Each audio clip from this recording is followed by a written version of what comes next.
Hello friends, welcome to study circle. আজকের ভিডিওটাতে আমি ডাব্লিউবি এসএলএসটির জন্য পুরো লাইফ সায়েন্স গ্র্যাজুয়েট লেভেলের যে সিলেবাসটা সেটা নিয়ে আলোচনা করছি। তো যারা আগামী দিনে ডাব্লিউবি এসএলএসটির জন্য বসে আছো যে কবে পরীক্ষা হবে, কবে এক্সাম দিতে যাব, তো অবশ্যই তারা প্রিপারেশন শুরু করে দাও, কারণ আমরা কেউই জানি না যে সরকার কাদের পরীক্ষা নেবে আর কাদের নেবেন না। তো সেক্ষেত্রে পুরনো ক্যান্ডিডেট যাদের বলা হয়েছে 26,000 ক্যান্ডিডেট পরীক্ষায় বসবে আর নতুন যারা তারা বসতে পারবে না, তো এক্ষেত্রে আমরা সঠিকটা জানি না কারা বসতে পারবেন কারা বসতে পারবেন না। তো এখন আমরা এটা ধরে নিতে পারি, আমরা যারা ফ্রেশ ক্যান্ডিডেট অর্থাৎ বিএড করে বসে আছে, কবে এসএলএসটি হবে ওয়েস্ট বেঙ্গলে, তারপরে পরীক্ষায় বসবে। তো এই মুহূর্তে আমি বলবো শুধু তারাই নয়, যাদের জন্য মেনলি 26,000 যে ক্যান্ডিডেট যাদেরকে বলা হয়েছে শুধু তারাই পরীক্ষা বসতে পারবেন, তো তাদের ক্ষেত্রেও আমি বলছি গ্র্যাজুয়েট লেভেলের অর্থাৎ 9-10 লেভেলের লাইফ সায়েন্সের যে সিলেবাস, পুরনো সিলেবাসের উপর ভিত্তি করে কিন্তু আমি ক্লাসগুলো করাবো। তো ওল্ড সিলেবাসটা কি ছিল সেটা এখনো পর্যন্ত নতুন করে সিলেবাস দেওয়া হয়নি, যে ডাব্লিউবিএসএলএসটির জন্য কোনো সিলেবাস নেই এখনো ওয়েবসাইটে। তো জানি না পরবর্তী সময়ে কোনো সিলেবাস আসবে কিনা, তবু সিলেবাস যদিও আসে, আমার মনে হয় কি পুরনো যা সিলেবাস আছে সেখানে যা টপিক আছে এর থেকে কিছু চেঞ্জ তেমন হবে না, কারণ এখানে অনেক কিছু আছে, হয়তো কমিয়ে দিতে পারে বাড়িয়েও দিতে পারে। তো এখানে যা আছে নতুন সিলেবাস যদি দেয়, টপিক আর কি বাদ দেবে, সবই তো রয়েছে, জুলজি, বোটানি, ফিজিওলজি, সেখান থেকে বাদ দেওয়ার মতো আর কি থাকবে। তো পুরনো সিলেবাস দেখে পড়লেও এখন যদি প্রিপারেশনটা শুরু করে দেওয়া হয়, তাহলে আশা করি সিলেবাস যদি দিয়েও দেয় তাও কোনো অসুবিধা হবে না, কারণ পড়াটা তো তৈরিই থাকবে। তো সেই জন্যই আমি সকলকে বলছি পুরো সিলেবাসটা আগে বুঝতে হবে কি কি আছে সিলেবাসে, আর নতুন কিছু আসলে তো অবশ্যই আমি সকলকে জানিয়ে দেব। তো তোমরা কেউই সময় নষ্ট করো না, কি হবে আমরা কেউ জানি না।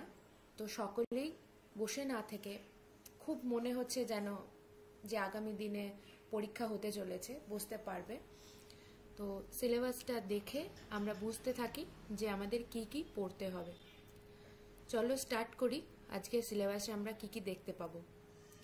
তো ক্লাস 9-10 গ্র্যাজুয়েট লেভেলের লাইফ সায়েন্সের ক্ষেত্রে আমি বলবো যে তোমরা বাড়িতে যদি ক্লাস 7, 8, 9, 10 এর কেউ বই পাও, জীবন বিজ্ঞান বই, সেটাকে তোমরা চোখ বন্ধ করে প্রথম থেকে শেষ পর্যন্ত ছোট ছোট পাতা গল্প বইয়ের মতো রিডিং পড়ে যেতে পারো, তাহলেই তোমাদের অনেকখানি সুবিধা হয়ে যাবে। কিন্তু আমাদের সিলেবাসটাও জানতে হবে, কারণ সিলেবাসটা দেখে আমরা ওই বই অ্যাকর্ডিং পড়াশোনা করতে পারি। প্রথমে আমরা যেটা দেখব সেটা হচ্ছে জুওলজি। জুওলজিতে যে সিলেবাসটা রয়েছে সেই জুওলজির ক্ষেত্রে প্রথমে আছে ইনভার্টিব্রেটস। ইনভার্টিব্রেটসের মধ্যে এখানে দুটো পার্ট করে দেওয়া রয়েছে, কিন্তু এই দুটো পার্ট খুব ইম্পর্টেন্ট, যেখানে অনেক প্রশ্ন হয়। প্রথমে আছে classification of major phyla up to subclasses with example, মানে সাবক্লাস আর তার এক্সাম্পল পর্যন্ত পড়লেই হবে, তারপরে আর পড়ার দরকার নেই। আর তারপরে রয়েছে ইনভার্টিব্রেটের স্ট্রাকচার অ্যান্ড ফাংশন। এখানে কিছু জিনিসের নাম বলে দেওয়া রয়েছে, যাদের স্ট্রাকচারটা সম্পর্কে জানতে হবে, অর্থাৎ তাদের স্ট্রাকচারের ওপর বেস করে একে অপরকে আলাদাভাবে আমরা কিভাবে চিনব সেটা আমরা জানতে পারবো, আর তাদের কাজ কি। এদের মধ্যে রয়েছে ফ্ল্যাজেলা, সিলিয়া, প্যারাপোডিয়া, টিনিডিয়াম, বুকলা, nephridia, flame cells, Malpighian tubes আর গ্রিন গ্ল্যান্ড। এটা গেল ইনভার্টিব্রেটের পার্টস। এরপরে চলে আসছি কর্ডেট।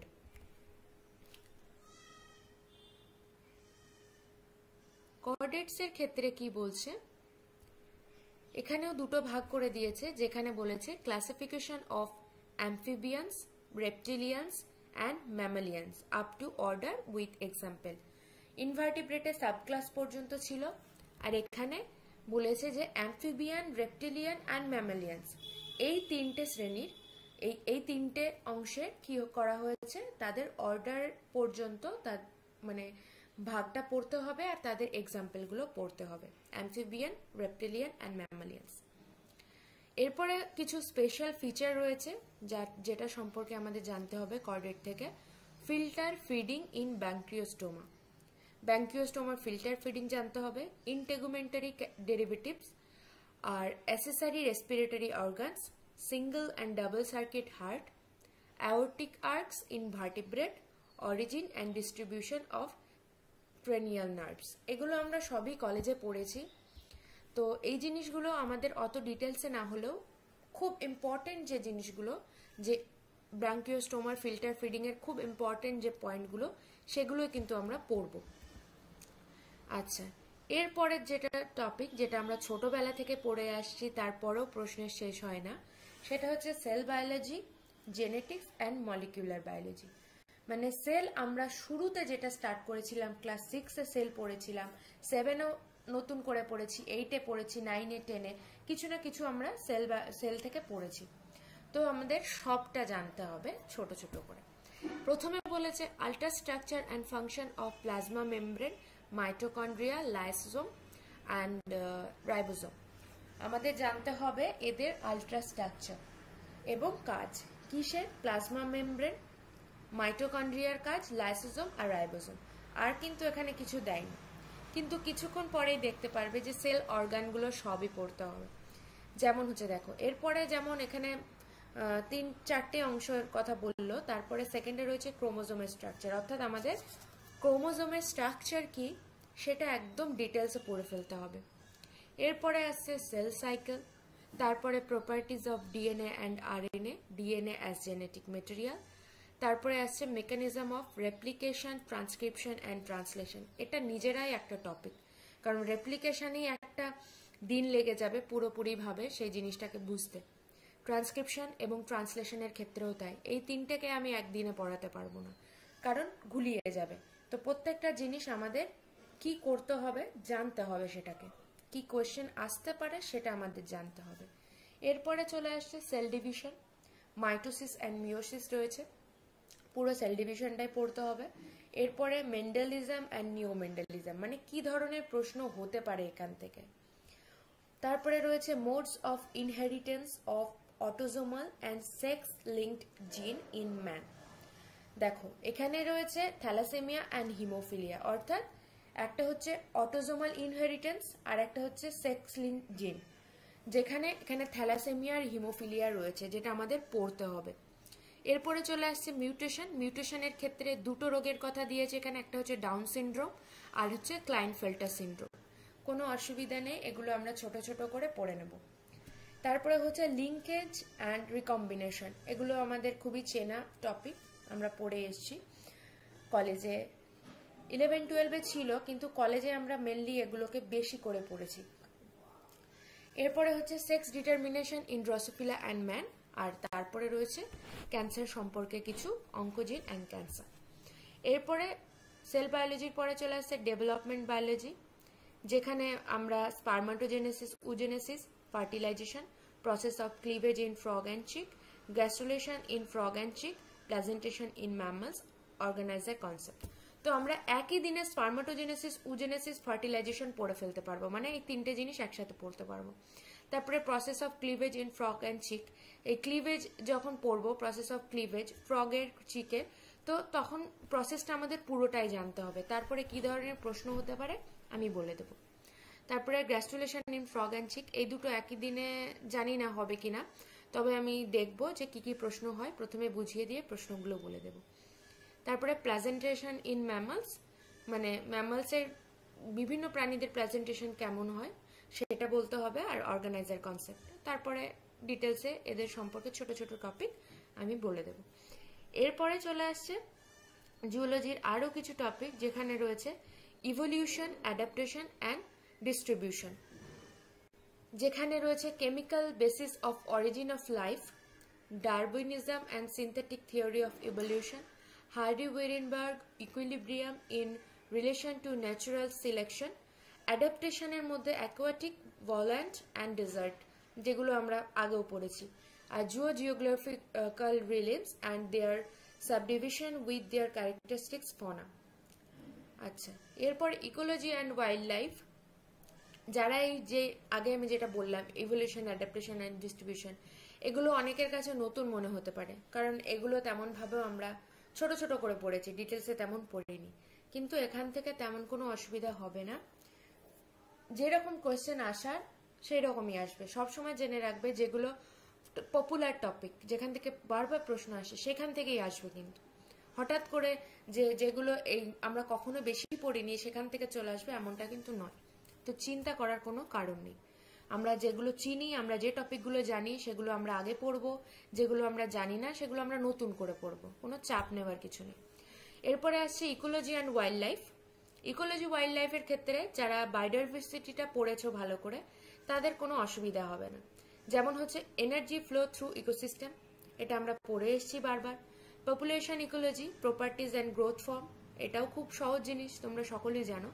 কমিউনিটি ইকোলজি, যেমন হচ্ছে নিচ concept, resource, partitioning and species diversity, এটা পড়তে হবে। বায়োডাইভার্সিটির ক্ষেত্রে as resource, principal of conservation, মানে সংরক্ষণের যে নীতিগুলো, তারপরে লগুলো, সেগুলো আমাদের পড়তে হবে। আর ইনসিটু এক্সিটু কনজারভেশন, এগুলো আমরা জানি। আর কি রয়েছে সিলেবাসে? Conservation of wild life, purpose and method, concept of national park, century and biosphere reserve, conservation of tiger. এখানে শুধুমাত্র কনজারভেশন অফ টাইগার মানে বাঘ সংরক্ষণের যে টপিকটা সেটুকু পড়লেই হবে। কত সালে শুরু হয়, কোথায় কোথায় হয়, কোথায় স্টার্ট হয়েছিল, কতগুলো বাঘ ছিল, ব্যাস এইটুকু। এইরকম ছোট ছোট জিনিস, কোনো মানে ছোট্ট ছোট্ট টপিক আমরা একটু একটু করে যখন পড়বো, তারপরে যখন প্রশ্ন উত্তর করব না, তখন আর কোনো অসুবিধা হবে না, ভুলেও যাওয়ার কোনো চান্স থাকবে না। তখন আমরা প্র্যাকটিস করে আস্তে আস্তে সবকিছুই ঠিক মনে রাখতে পারবো। এরপরে দেখো প্যারাসাইটোলজি, হিস্টোলজি অ্যান্ড এন্ডোক্রিনোলজি। এখানে আমাদের যেটা পড়তে হবে, life history, pathogenicity and clinical feature of, মানে তাদের লাইফ হিস্ট্রি পড়তে হবে, তাদের প্যাথোজেনেসিটি পড়তে হবে, তাদের ক্লিনিক্যাল ফিচার পড়তে হবে। কাদের?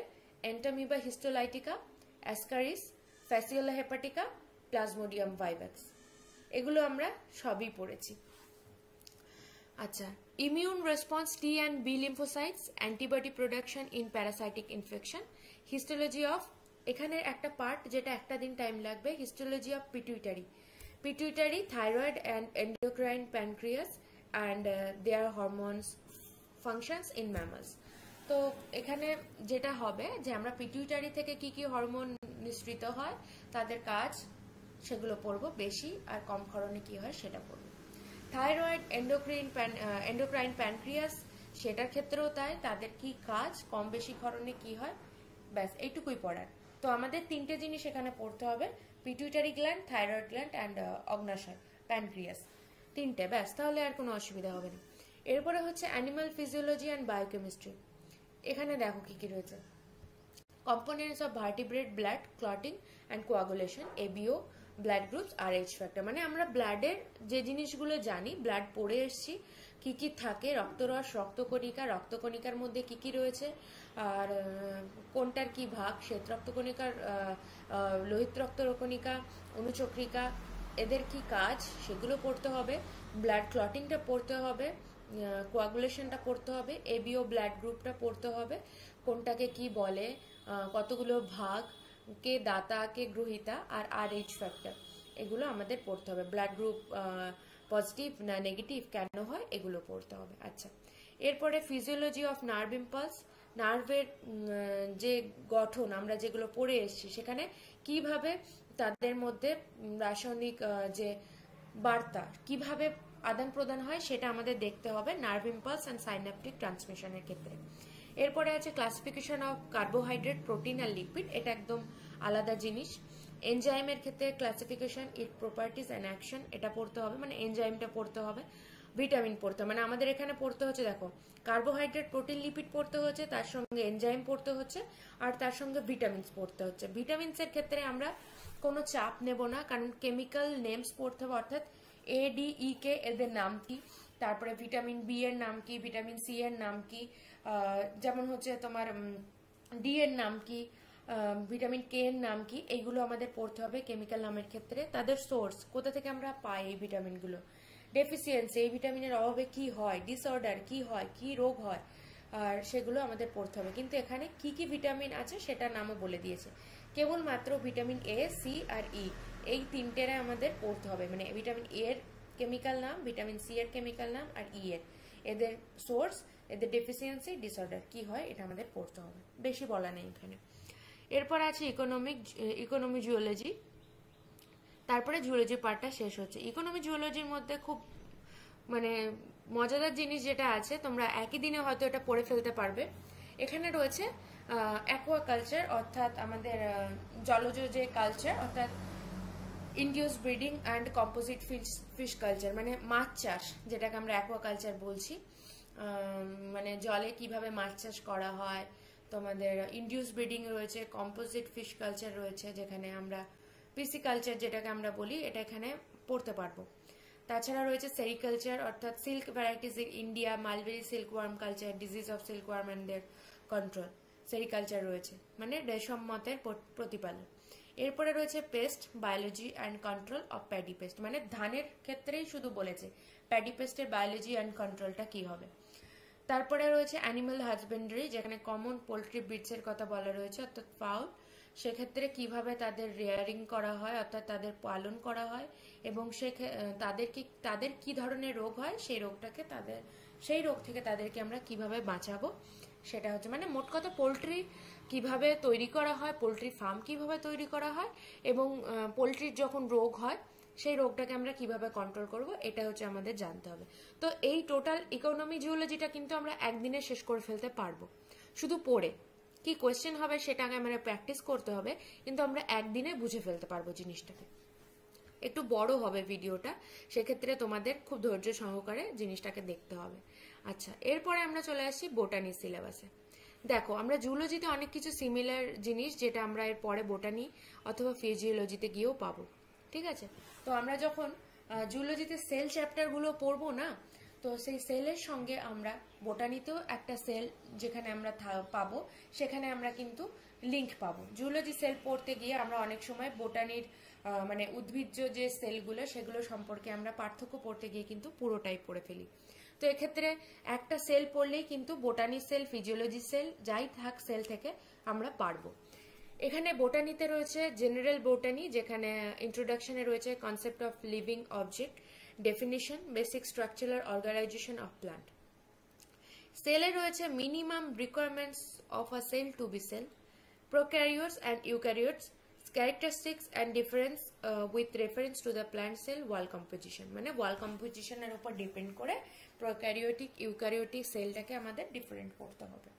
Structure and function of cellular organelles, এইখানে দেখো আমরা জুলজিতে একটা জায়গায় দেখলাম না যে ওখানে শুধুমাত্র ক্রোমোজোম, মাইটোকন্ড্রিয়া, রাইবোজোম, লাইসোজোম আর সেল মেমব্রেনের, প্লাজমা মেমব্রেনের কথা বলেছে, যেটা আমাদের কাজ এবং গঠনটাকে পড়তে হবে। কিন্তু এখানে দেখো structure and function of cellular organelles, মানে সেলের যা অঙ্গাণু রয়েছে আমাদের সবটাই পড়তে হবে। তো আমরা যখন সেল পড়বো, সেলের যখন অঙ্গাণুগুলো পড়বো, তো আমরা সবটাই পড়ে ফেলবো। সেক্ষেত্রে আমাদের প্লাজমা মেমব্রেন পড়তে হবে, তারপরে তোমাদের রাইবোজোম, লাইসোজোম পড়তে হবে, মাইটোকন্ড্রিয়া পড়তে হবে, তার সঙ্গে গলগি বডি পড়তে হবে, এন্ডোপ্লাজমিক রেটিকুলাম পড়তে হবে। তখন আমাদের একটা জিনিস খুব ভালো লাগবে যে উদ্ভিদ সেলে কি থাকে, প্রাণী সেলে কি থাকে, মানে উদ্ভিদ সেলে থাকে না এমন কিছু অঙ্গাণুর নাম বলো, প্রাণী সেলে থাকে কিন্তু উদ্ভিদ সেলে থাকে না, উদ্ভিদ সেলে থাকে কিন্তু প্রাণী সেলে থাকে না, এরকম করে আমরা ডিফারেন্স হিসেবে পড়তে পারবো, ঠিক আছে? মানে আমাদের সেল যখন স্টার্ট করো, জুলজি, বোটানি, ফিজিওলজি সবার ক্ষেত্রে আমাদের সেল পড়া হয়ে যাবে। তো এরকম কিছু টপিক পাবে যেগুলো কমন হয়ে যাবে। তারপরে আসছে কি ক্রোমোজোম, দেখো এখানেও দিয়েছে ultra structure and chemical composition, যেটা আগেও পেলাম। এখানে দেখো সেল ডিভিশনও দিয়েছে, যেটা আমরা আগে পড়বো একবার, এখানেও হয়ে যাবে। তো প্লান্ট অ্যানাটমিতে চলে আসছি এরপরে। প্লান্ট অ্যানাটমিতে এখানে আছে প্লান্ট টিস্যু, যেটা আমাদের পড়তে হবে প্লান্ট টিস্যুর definition, classification, distribution and function, occurrence and classification of meristematic and permanent tissue, simple and complex tissue, primary structure of root, stem, leaf in angiospermic plant। এখানে যখন আমরা টিস্যু পড়বো, তখন আমাদের সমস্ত রকমের স্থায়ী ভাজক কলা পড়বো, তারপরে তোমাদের কলার ক্ষেত্রে যা যা ভাগ আছে আর কি ছিল, ভাজক কলার বিভিন্ন ভাগ রয়েছে। তারপরে আমরা এক্ষেত্রে আমাদের জাইলেম ফ্লোয়েমটাও পড়তে হবে। তারপরে এখানে মানে গাছের যে রুট, স্টেম, তারপরে লিফ, এদের যে ভাগ, আমরা অ্যাঞ্জিওস্পার্মিক প্লান্টে যে রুট, স্টেম, লিফ কি রকমের দেখতে হয়, তাদের প্রাইমারি স্ট্রাকচারটা আমরা দেখব। তারপরে সরল কমপ্লেক্স টিস্যু মানে সরল কলা, যৌগিক কলা যা রয়েছে সেগুলো আমাদের এখানে জানতে হবে। এরপরে আসছি ইকোলজি অ্যান্ড এনভায়রনমেন্ট। এই দেখো এখানে একটা জিনিস যেটা আমরা আগেও দেখলাম, যে বললাম বায়োডাইভার্সিটির যে পার্টটা, ওখানে ইকোলজির পার্ট ছিল, ওখানটা আমরা যখন পড়বো ডিটেলসে যদি পড়ে নিই, এখানে দেখো প্ল্যান্ট সাকসেশন আছে যেটা আগেও ছিল। তো division of ecology, ecological factor, plant succession, adaptation of hydrophyte, xerophyte, halophytes, general idea about global warming and air pollution, a brief knowledge. মানে সংক্ষিপ্তভাবে এটাকে একটু আমাদের জানতে হবে। আগেও আমরা একটু দেখলাম যে এই জিনিসগুলোই কিন্তু আগেই রয়েছে, তো আমরা একবার পড়লে জুলজি বোটানি উভয়ের ক্ষেত্রে হয়ে যাবে। এরপরে দেখো প্ল্যান্ট গ্রুপ, যেটা খুব ইম্পর্টেন্ট একটা জায়গা। এটা কিন্তু আলাদাভাবেই কিছুদিন সময় ধরে পুরো জিনিসটাকে কমপ্লিট করতে হবে। এটা খুব ইম্পর্টেন্ট জায়গা, আর এটার থেকে কি প্রশ্ন আসতে পারে মানে ভাবা যায় না, মানে একটার সঙ্গে একটা শুধু গুলিয়ে যাবে। এখানে আছে salient feature of algae, fungi, bryophyte, pteridophytes, gymnosperm and angiosperm. এদের যে বৈশিষ্ট্য সেটা আমাদের প্রথমে জানতে হবে। এরপরে দেখো অ্যালগির life cycle pattern with one example in each pattern. Economic importance as food, fodder, agar, algin. এখানে ইকোনমিক ইম্পর্টেন্ট পড়তে হবে শৈবালের। শৈবালের লাইফ সাইকেল পড়তে হবে, যেটার আলাদা আলাদা যদি লাইফ সাইকেল থাকে শৈবালের, সেক্ষেত্রে একটা করে উদাহরণ দিয়ে প্রত্যেকটার আলাদা আলাদা প্যাটার্ন পড়তে হবে। তারপরে আসছে ফাঞ্জি বা ফাঙ্গি, আমরা যা খুশি বলতে পারি। এটা হচ্ছে ছত্রাক, যা স্ট্রাকচার অফ মাইসেলিয়াম। এই মাইসেলিয়ামের স্ট্রাকচার পড়তে হবে, তার নিউট্রিশন পড়তে হবে, তার অ্যাসেক্সুয়াল স্পোর ফর্ম পড়তে হবে, এবং ইকোনমিক্স ইম্পর্টেন্ট পড়তে হবে। কিসের? অ্যালকোহলের economic important, penicillin and edible মাশরুমের ইকোনমিক ইম্পর্টেন্ট। আচ্ছা, এরপরে ব্রায়োফাইটস অ্যান্ড টেরিডোফাইটস এর ক্ষেত্রে structure, organisation and function of archegonia and antheridia, এগুলো পড়তে হবে। Gymnosperm and angiosperm, structural organisation of male and female cone, যেটা আমরা পড়ে এসেছি পাইনাস সাইকাসের ক্ষেত্রে। তো এগুলো আমাদের পড়তে হবে। এগুলো সবই কিন্তু আমাদের গ্র্যাজুয়েশনে ছিল, মানে ভালো করে আমরা গ্র্যাজুয়েশনে জানতে পেরেছি। 11-12-এ অত গুরুত্ব দিয়ে জিনিসগুলো আমরা ভাবিনি, এতটা হিউজ পড়া থাকতো তখন। তো সাবজেক্ট নিয়ে যারা পরবর্তীকালে গ্র্যাজুয়েশন করেছো তারা তো বুঝতেই পারছো যে তাদের কাছে এই জিনিসগুলো আরো বেশি চেনা হবে। প্ল্যান্ট প্যাথোলজি, প্ল্যান্ট প্যাথোলজি অর্থাৎ উদ্ভিদের কি কি রোগ হয়। সাধারণভাবে আমরা উদ্ভিদের কি রোগ দেখতে পারি, আমরা যদি এরকমটা ভাবি, চোখের সামনে আমরা গাছ দেখলে কি রোগ দেখতে পারি? সবার প্রথমে আমরা দেখতে পারি গাছের পাতা হলুদ হয়ে যাওয়া, পাতা কুঁকড়ে যাওয়া, গাছের অটোমেটিক গাছ থেকে ছাল ঝরে পড়ছে, গাছ বড় হচ্ছে না, এগুলো হচ্ছে গাছের রোগ। কোনো ক্ষেত্রে গাছের মূল তৈরি হচ্ছে না। তো এই জিনিসগুলো আমরা আলাদা আলাদাভাবে জানতে পারবো। সেগুলোর নাম দিয়ে রয়েছে, নেক্রোসিস, হাইপোপ্লাস্টিক, হাইপারপ্লাস্টিক। এই জিনিসগুলো আমাদের, এই রোগগুলো জানতে হবে। এই রোগগুলো থেকে কিভাবে গাছকে মুক্ত করা যাবে সেটা জানতে হবে।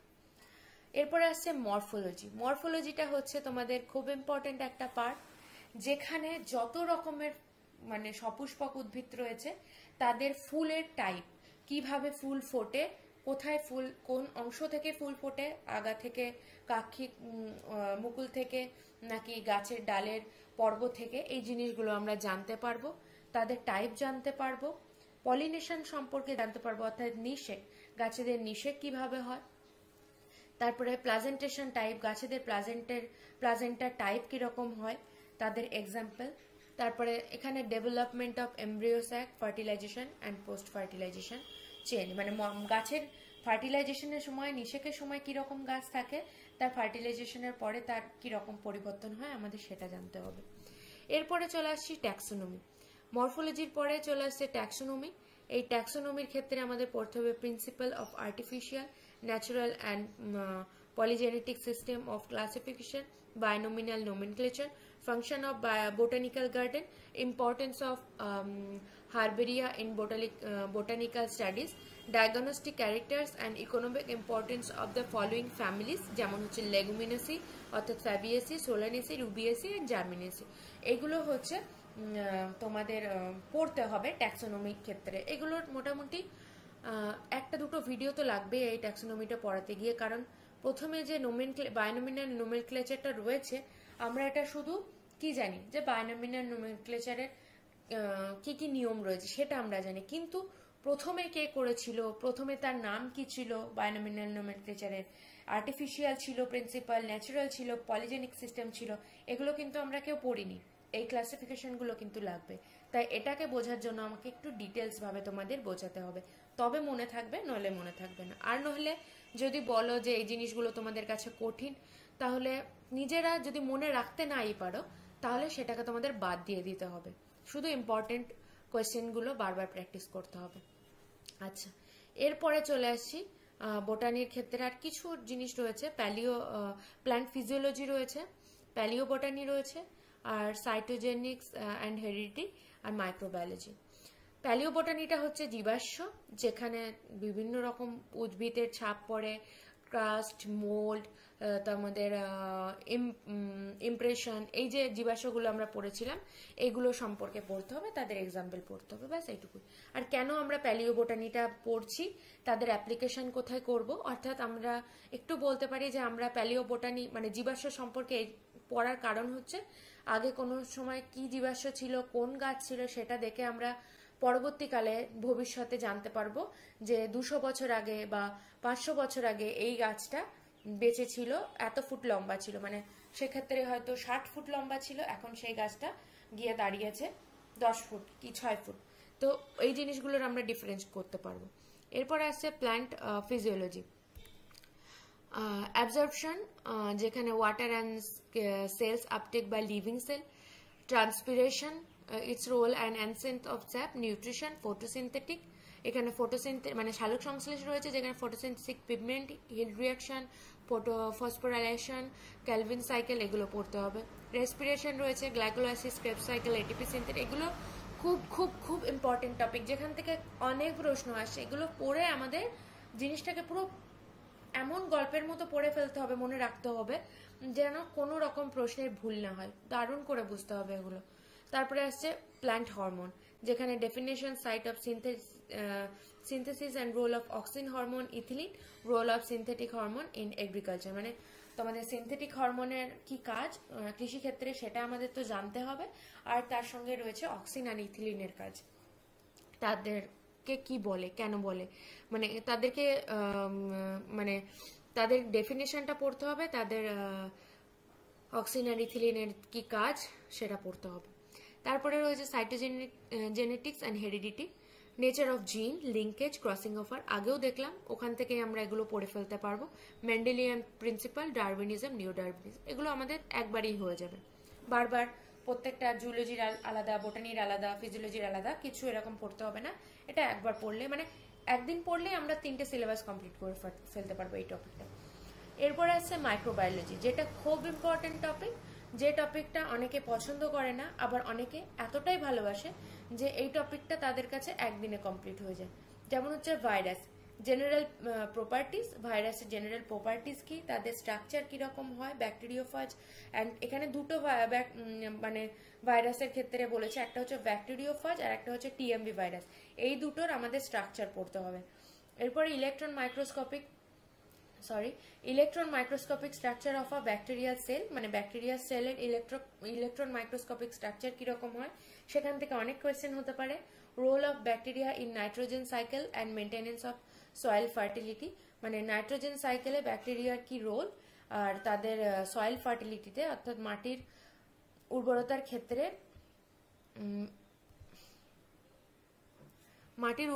ক্ষেত্রে নাইট্রোজেন সাইকেলের কি ভূমিকা রয়েছে, সেক্ষেত্রে নাইট্রোজেন ফিক্সেশন, নাইট্রিফিকেশন, ডিনাইট্রিফিকেশন আর অ্যামোনিফিকেশনটা অবশ্যই আমাদের পড়তে হবে।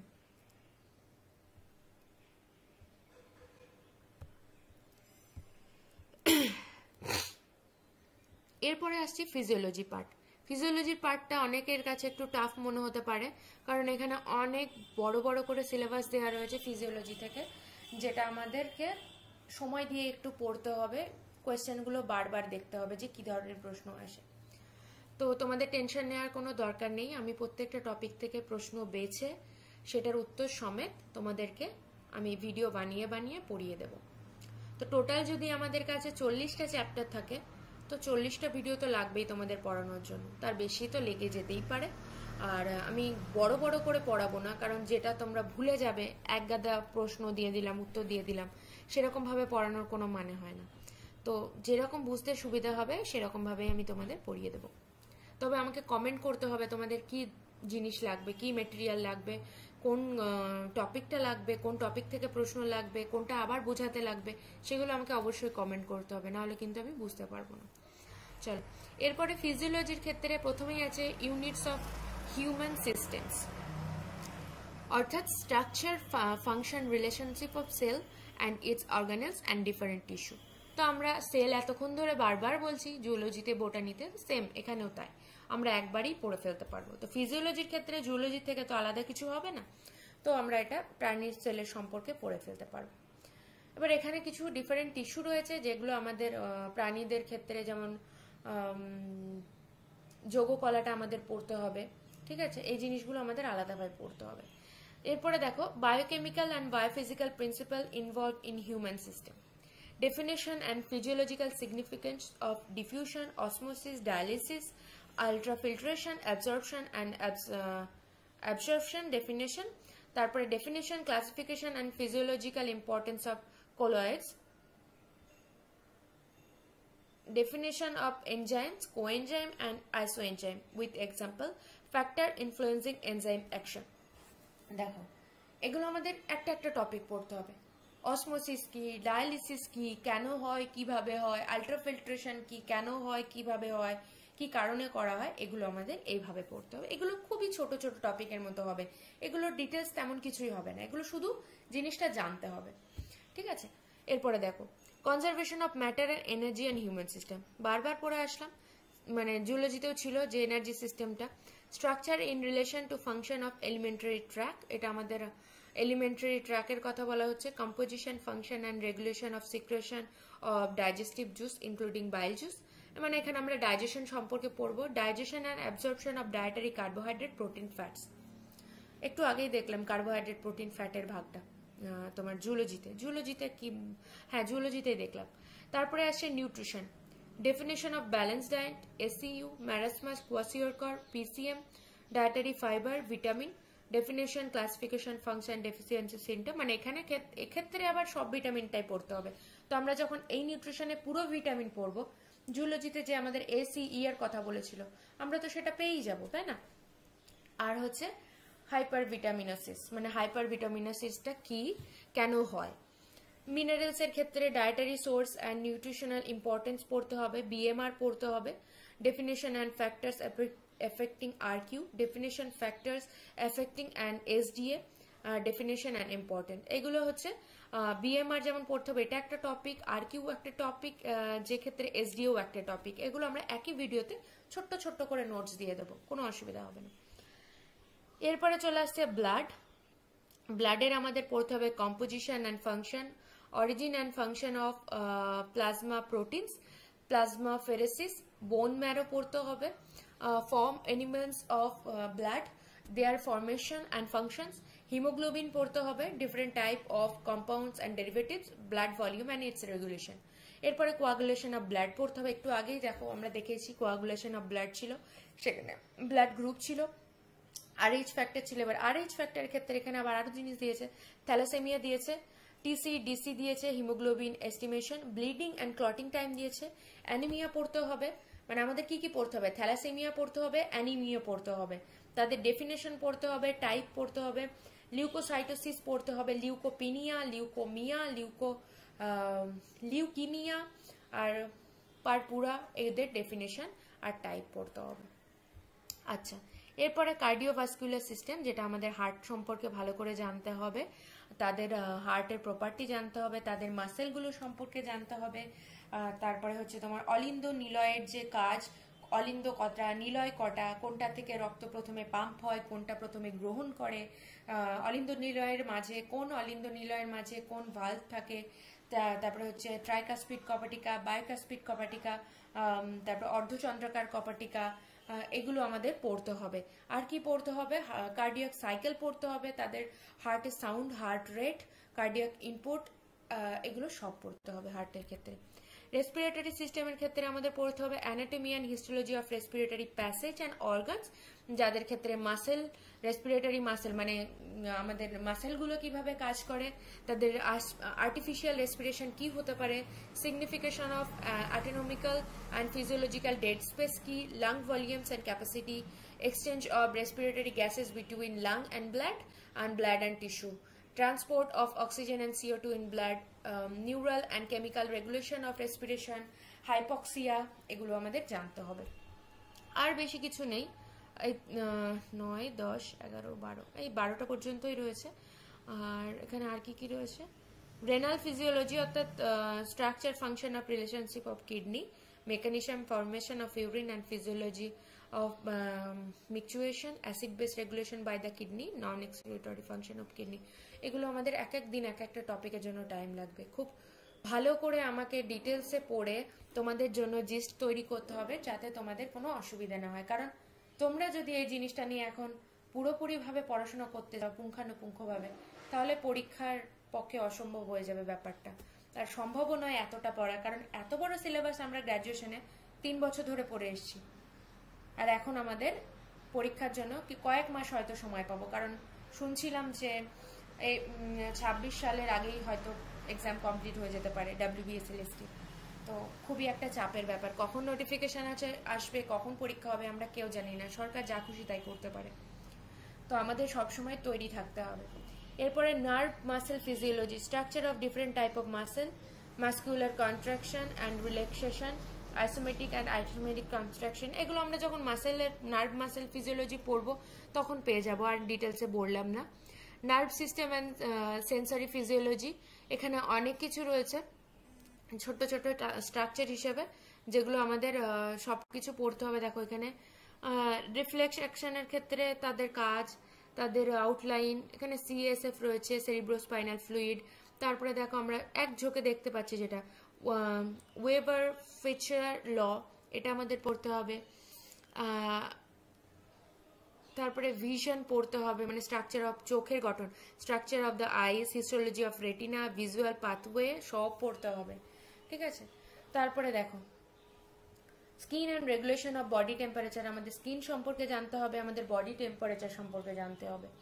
তারপরে আমাদের ত্বকের কোন অংশের কি কাজ, কোন অংশে তৈলগ্রন্থি থাকে, কোন অংশটাকে ঘর্মগ্রন্থি বলে, এই জিনিসগুলো আমাদের স্কিন এখান থেকে পড়তে হবে। এরপরে এন্ডোক্রাইন সিস্টেম, যেখানে আমরা বিভিন্ন মানে বিভিন্ন অঙ্গাণুগুলো সম্পর্কে আমরা জানবো, তাদের হরমোনের সম্পর্কে জানবো। তাও আমরা এখানে দেখো হিস্টোলজি অফ মানে histological structure, hormone and functions of সব গ্ল্যান্ডগুলোর কথা দিয়েছে, pituitary, thyroid, parathyroid, adrenal, pancreas সব। তারপরে দেখো হাইপো অ্যান্ড হাইপার, মানে মোট কথা পিটুইটারি গ্ল্যান্ড যখন পড়বো আমরা, পিটুইটারি গ্ল্যান্ড থেকে অধিক ক্ষরণের ফলে কি হয় হরমোন, সেটার কি রোগ হয়, কম ক্ষরণে কি রোগ হয়, এটাও আমাদের পড়তে হবে। তো যতগুলো গ্ল্যান্ড আছে সবগুলোর ক্ষেত্রে সেমই পড়তে হবে। আর একটু এক্সট্রা কি পড়তে হবে, renin angiogenesis, prostaglandins, erythropoietin and melatonin, elementary idea of gastrointestinal hormones, এই পড়তে হবে। আর হচ্ছে reproductive physiology, primary and necessary sex organ and secondary sex characters, testis, ovary, যাদের হিস্টোলজি পড়তে হবে। টেস্টিসের ক্ষেত্রে আমরা স্পার্মাটোজেনেসিস, তাদের হরমোন ফাংশন, এগুলো আমরা জুলজিতেই একবার অলরেডি পড়ে ফেলবো, তারপরে আমাদের এটা হয়েই যাবে। ওভারির ক্ষেত্রেও তাই উজেনেসিস পড়তে হবে, তাদের হরমোন, তাদের ফাংশনের। তারপরে oestrus and menstrual cycle and their control, development of mammary gland and lactation. ব্যাস, আর নেই তোমাদের সিলেবাস। এতক্ষণ ধরে শুধু সিলেবাসই বলে গেলাম, 1 ঘন্টা লাগলো শুধু সিলেবাসটা বোঝাতে আর পড়তে। তো আমি ডিটেলসে এই কারণেই বললাম, কারণ তোমাদের কাছে পুরো সিলেবাসটা দেখলে তো কতটা বড়, তো তোমরা এটা ভাববে না যে নতুন সিলেবাস কবে আসবে সেটা দেখে তোমরা পড়া স্টার্ট করবে।